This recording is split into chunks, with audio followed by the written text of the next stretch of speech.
రైతుల మీద జరుగుతున్న ఈ కుట్రను మీ ద్వారా బహిర్గతం చేసే పరిస్థితి ఈరోజు తెలంగాణకు వచ్చింది. మిత్రులారా, దయచేసి తెలంగాణ ప్రజలందరికీ కూడా నేను చేతులు జోడించి ఈ సందర్భంగా రిక్వెస్ట్ చేస్తున్నా. తెలంగాణ రైతుల మీద, తెలంగాణ రాష్ట్రం మీద మళ్ళొకసారి కుట్ర జరుగుతున్నది. మీరు గూగుల్ సెర్చ్ ఇంజన్లో పోయి ప్రపంచంలో అతిపెద్ద ఎత్తిపోతల పథకం ఏది అని చెప్పి మీరు సెర్చ్లో టైప్ కొట్టండి. Please type in Google as to which is the world's largest lift irrigation scheme. By default, you will get the Kaleshwaram lift irrigation scheme. That is Telangana. That is the dream of Honorable Sri KCR garu. 81,000 కోట్ల రూపాయలతో కేంద్ర ప్రభుత్వ సహకారం లేనప్పటికీ కూడా ఒక ప్రపంచంలోనే అత్యంత అద్భుతం, దాన్ని లిఫ్టింగ్ ద రివర్ అంటారు. ఆ లిఫ్టింగ్ ద రివర్ లాంటి ఒక గొప్ప అద్భుతాన్ని సృష్టించిన మరి కేసీఆర్ గారు కాళేశ్వరం ఈ తెలంగాణ జాతికి కాదు, భారతదేశానికంతా ఇచ్చారు.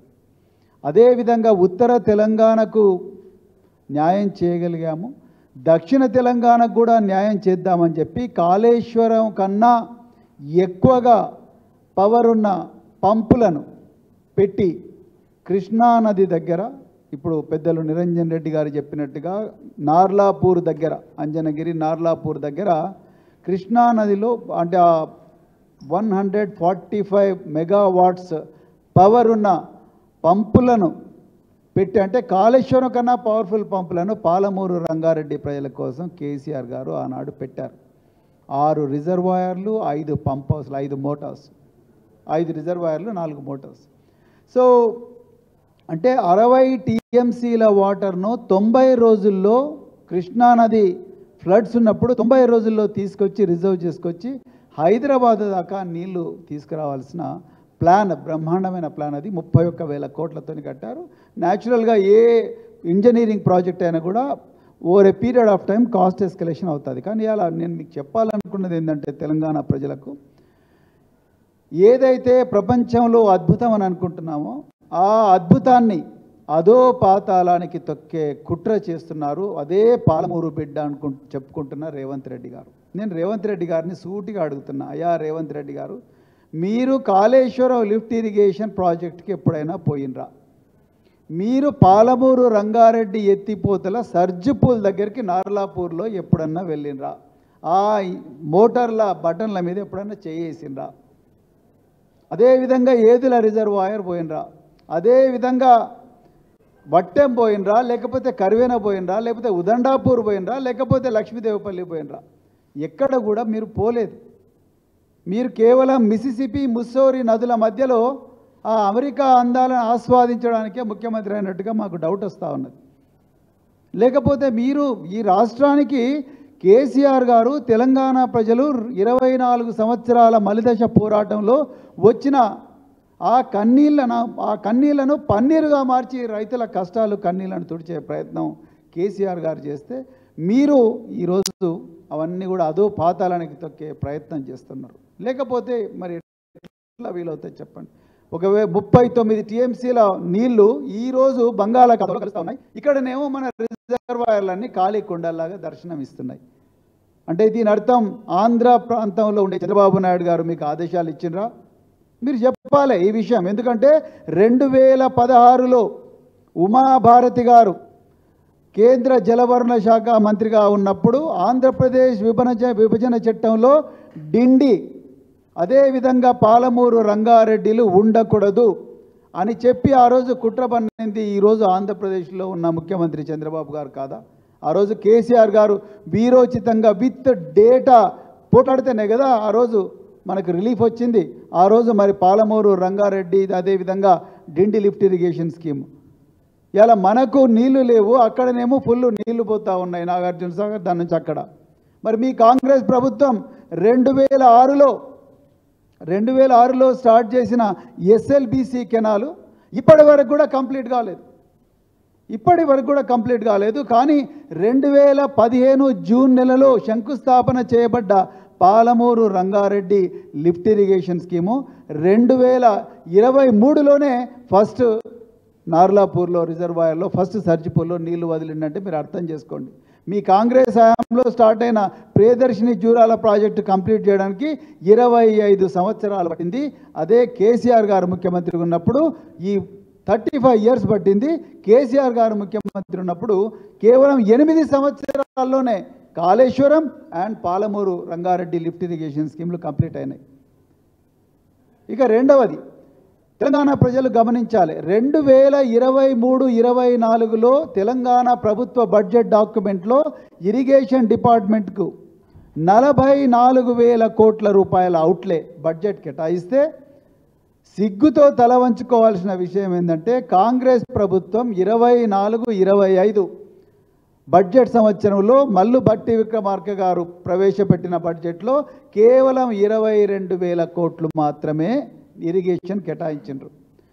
పాలమూరు రంగారెడ్డి వనపర్తి జిల్లా నాగర్ కర్నూలు జిల్లా చీఫ్ ఇంజనీర్లు ఇరిగేషన్ అండ్ కమాండ్ ఏరియా డెవలప్మెంట్కు సబ్మిట్ చేసిన ప్రపోజల్స్లో 2 కలిపితే 100 కోట్లు, కేవలం 100 కోట్లు. వనపర్తికి 60 కోట్లు, నాగర్ కర్నూలుకు 34 కోట్లు. మరి ఎక్కడ పోతుంది డబ్బంతా? తెలంగాణ ప్రజలు గమనించాలి. పాలమూరు రంగారెడ్డి వల్ల 60 టీఎంసీల వాటరు 5 రిజర్వాయర్లో వస్తే 12 లక్షల ఎకరాలకు సాగునీరు వస్తుంది. కానీ అలా ముఖ్యమంత్రి రేవంత్ రెడ్డి గారి ప్రయారిటీ ఏమిటి?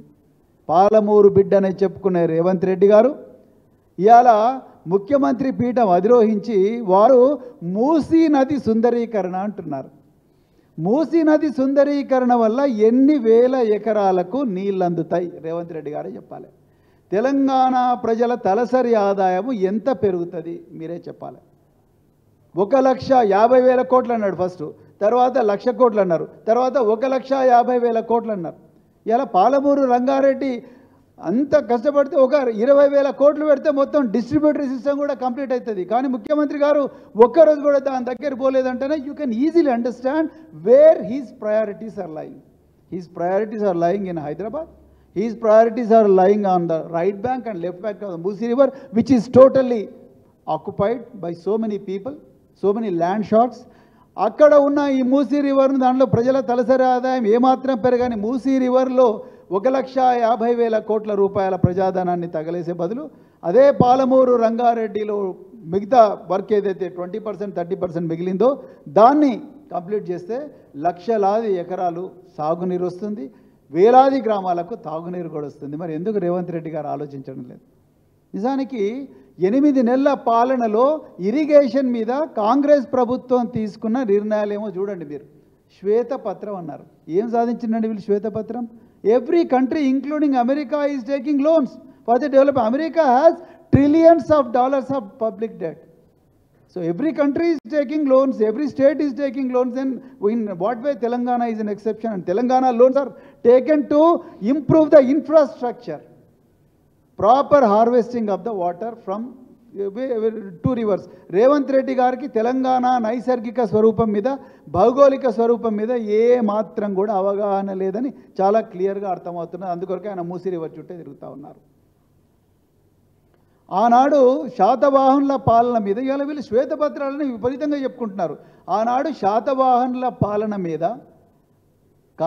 చాళుక్యులు, తూర్పు చాళుక్యులు ఎప్పుడన్నా శ్వేతపత్రాలు రిలీజ్ చేసిండ్రా? తూర్పు చాళుక్యుల పాలన మీద కాకతీయులు ఎప్పుడన్నా శ్వేతపత్రాలు రిలీజ్ చేసిండ్రా? కాకతీయుల పాలన మీద విజయనగర సామ్రాజ్యం ఎప్పుడన్నా శ్వేతపత్రాలు రిలీజ్ చేసిండ్రా? విజయనగర సామ్రాజ్యం పాలన మీద బహుమని సుల్తాన్లు ఎప్పుడన్నా చేసిండ్రా? బహుమని సుల్తాన్ల పాలన మీద ఆసఫ్ జాహీలు ఎప్పుడన్నా చేసిండ్రా? ఎందుకు టైం వెయిట్ చేస్తున్నారు రేవంత్ రెడ్డి గారు? మీరు నాకు అర్థం కావడం లేదు. 44,000 కోట్ల బడ్జెట్ నుంచి 22,000 కోట్ల బడ్జెట్ తీసుకొచ్చిండ్రు. మొన్న మా వర్కింగ్ ప్రెసిడెంట్ తెలంగాణ మాజీ మంత్రి కేటీఆర్ గారు మేడిగడ్డ బ్యారేజ్కు పోయారు. అవును, మేడిగడ్డ బ్యారేజ్ మీద కాంగ్రెస్ వాళ్ళు దుష్ప్రచారం చేసిండ్రు.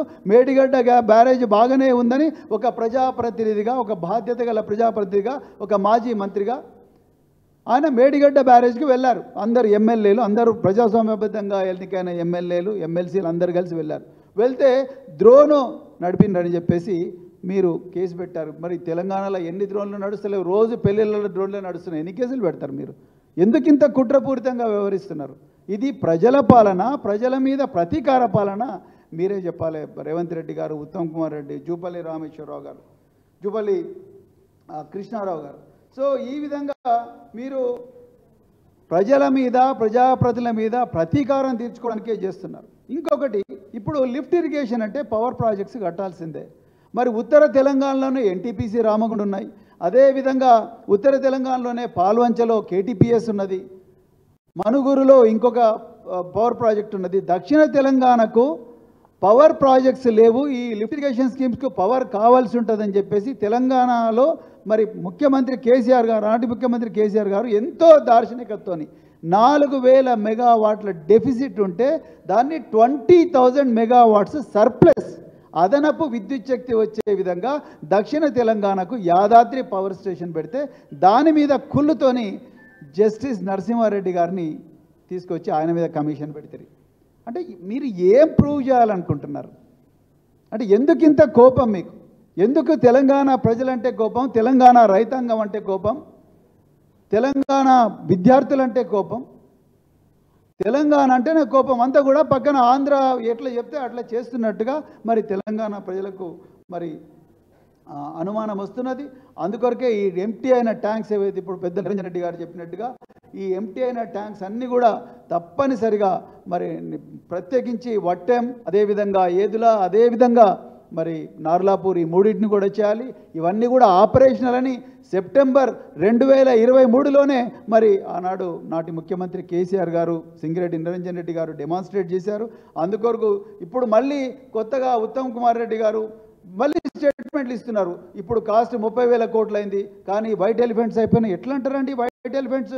World's largest lift irrigation scheme which was designed by famous engineers, then how can you call it as a white elephant when public money, so much of public money has gone into that, when groundwater levels have increased beyond anybody's imagination? దాన్ని ఏ విధంగా మీరు white elephant అంటారు? ఇప్పుడు లేటెస్ట్గా మరి తెలంగాణ నీటిపారుదల శాఖ మంత్రి గారు మరి ఏదో స్టేట్మెంట్ ఇచ్చారు, ఈ 2 ప్రాజెక్ట్స్ కూడా వైట్ ఎలిఫెంట్స్. అంటే మీరు సైలెంట్గా ఈ ప్రాజెక్టులను చంపేయాలనే ప్రయత్నం చేస్తున్నారా? ఆ కుట్ర చేసి మాత్రం తెలంగాణ ప్రజలు ఊరుకోరు, తెలంగాణ రైతాంగం మీకు కర్రు కాల్చి వాత పెడతారని కూడా ఈ సందర్భంగా హెచ్చరిస్తూ మరి మరొక్కసారి తెలంగాణ రైతులకు నిజాలు చెప్పే ప్రయత్నం చేసిన మరి సింగిరెడ్డి నిరంజన్ రెడ్డి గారికి మరొకసారి ధన్యవాదాలు చెప్తూ ముగిస్తున్నాను. Thank you very much. జై తెలంగాణ.